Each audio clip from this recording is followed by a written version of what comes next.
This one's meant to be a coping guide about chronic pain. I'm not sure if I actually believe in it. I think I was kind of regurgitating the points I've been told, which don't actually work. In my experience, coping doesn't work. And yet I'm still here. This is an 8-page book on A5 paper, or miniature. I think the title was intended as a kind of reclaimed slur that I wouldn't necessarily use now. But socially, I was doing a bit better at the time among women and among women who would self-identify with bitch. You know, there's lots of contexts in which it's fine, but lots in which it's not, and that might include me saying it. I know that might be overly sensitive and your standards change on this, and I used to be real touchy about calling adult women girls, and now I'm pretty used to people doing that, but it's still a good point that that's infantilizing and they don't really do the exact same with the word boys. But yeah, your commitment to certain semantic fights comes and goes. I'd like people to call women bitches less, but first person might be fine. Whilst we're on problematic, I think the joke on the front cover does actually work, but it takes such a specific understanding and context that it's probably not worth it. But yeah, if someone tells you you don't look disabled and you aren't disabled, well, firstly, that shows their preconceptions of people with disability and also their preconceptions of who doesn't have a disability, which can very often be invisible. And the pure fact that it can be invisible means that someone can look disabled without being disabled, because the whole concept of a distinct category of looking disabled becomes absurd at that point. And it's not a demeaning thing to be. Literally everyone is either disabled or not yet disabled. Chronic pain, huh?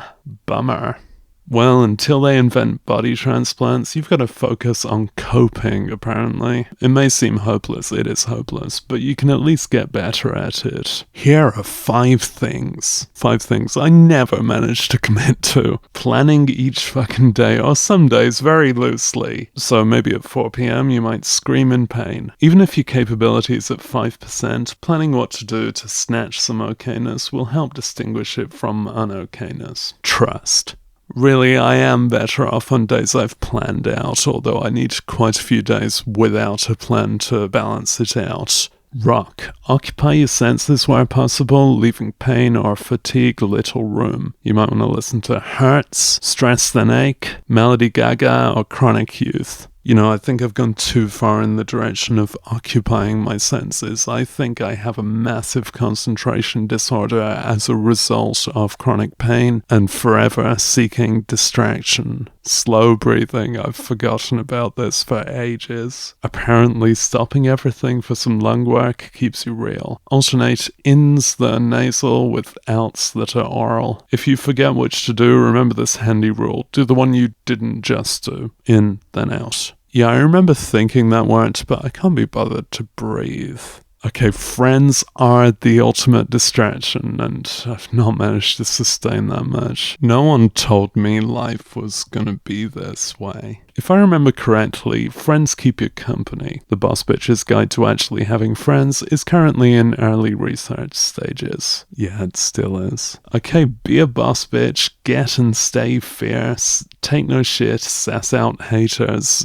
Yeah, I think I was trying character stuff that I cannot really commit to. You need self-respect intact to actually bother with the other coping tips. That's actually true, and maybe that explains why I'm not bothering. Your personal responsibility to maintain your well-being or lack thereof is a thing, but it's so pointless given the lack of support in general. Yeah, I doubt this helped anyone. I guess I made some copies. It's not helped me. I've resolved for a long time that the ultimate hack for this, in my experience, is social satisfaction. A social satisfaction is distinct from just social situations. It has to be an actual pleasant, comfortable experience. And the occasional occasions that I've actually accessed this, I mean, it takes some rest recovery afterwards and some, psyching up to be prepared for. But it does really seem like the ultimate bomb for me. I spent a long time trying to pursue that, and I'm not sure if that's even possible. And this guide is kind of pointless.